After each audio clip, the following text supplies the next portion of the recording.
Hello everyone, welcome back to my channel. আজকে আমি ইলিশ মাছ রান্না করছি। আর আজকে আমি কখন ইলিশ মাছটা কিনলাম বলো তো? আমি যখন বেবলুকে স্কুল থেকে নিতে গিয়েছিলাম তখন আমার মনে হলো যে বাংলাদেশের দোকানটা তো কাছাকাছিই আছে, একবার চলে যাই। এখানে আমাদের বাড়ির কাছে বেশ কয়েকটা বাংলাদেশের দোকান আছে, সেখান থেকে আমরা ইলিশ মাছ বা বাঙালি কোনো খাবার দাবার হলে কিনি। মাছটা আমরা খুব কম খাই কারণ এটা সম্পূর্ণ ফ্রোজেন থাকে, এটা তো ফ্রেশ পাওয়া যায় না। যেমন বাজারে বসে সেরকম কিন্তু মাছ এখানে পাওয়া যায় না। এগুলো ফিলেট হিসেবে বিক্রি হয় বা 1 পিস 2 পিস 3 পিস করে বিক্রি হয়, আর সেগুলো কমপ্লিটলি ফ্রোজেন। এই দেশে আসা মাছগুলোতে জানো তো প্রায় বছরখানেক বা বছর দুয়েক করে এক্সপায়ারি ডেট থাকে। কিন্তু একটা জিনিস আমি লক্ষ্য করেছি, যদি তুমি এক্সপায়ারি ডেটের কাছাকাছি মাছ কেনো আর সেই মাছ রান্না করে খাও বা সেই মাছটা তুমি যখন ভাজবে, সেটা কিন্তু একটা অন্যরকম গন্ধ বেরোবে, যেটা ক্লোজ এক্সপায়ারি ডেট আছে। এটা আমি জানি না কেন, কারণ পার্সোনালি এটা আমি ফিল করেছি।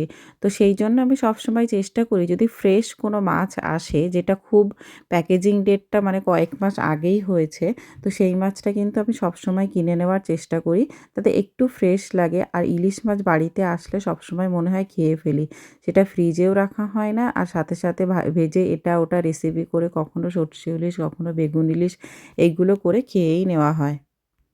আর দেখো এখানে আমি পালং শাক কিনেছিলাম গত সপ্তাহে। আমার একটু এই পালং শাকটা রান্না করতে দেরি হয়ে গেল। তো এটা খুব ভালোভাবে কিন্তু এখানে প্যাকেট করে বিক্রি করে। এটা কিন্তু ফ্রেশ, মানে এটা ব্রিটিশ পালং শাক।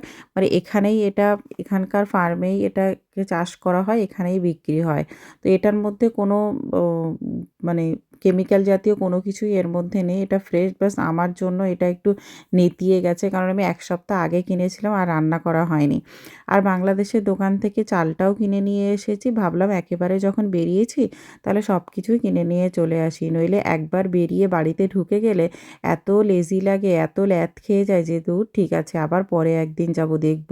আজকে যাই হোক করে চালিয়ে নিই। কিন্তু তখন একটু কী রান্না করব, কী রান্না করব এইগুলো সব ভেবে রাখতে হয়।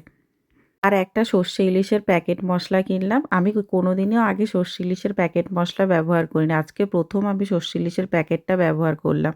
কিন্তু ব্যাপারটা হলো, যেটা আমি দেখলাম সেই কালারটা এলো না। যে একটা বাসন্তী কালারের সর্ষে ইলিশের কালার আসে, যেটা আমাদের ইন্ডিয়াতে মাকে দেখেছি রান্না করতে, সেই কালারটা কিন্তু আসেনি। এটা কেমন একটা লালচে, লালচে কালার হয়ে গেছে। মানে ইলিশ মাছের ঝোল টাইপের হয়ে গেছে ব্যাপারটা। যখন আমি নিজে সর্ষে বেটে রান্না করেছি সর্ষে ইলিশ, তখন কিন্তু সেই সর্ষেগুলো অল্প অল্প দেখা যায়। সেটা দারুণ দেখতে হয় খেতে। যাই হোক, ঠিক আছে, ভালো থেকো, টাটা, বাই বাই।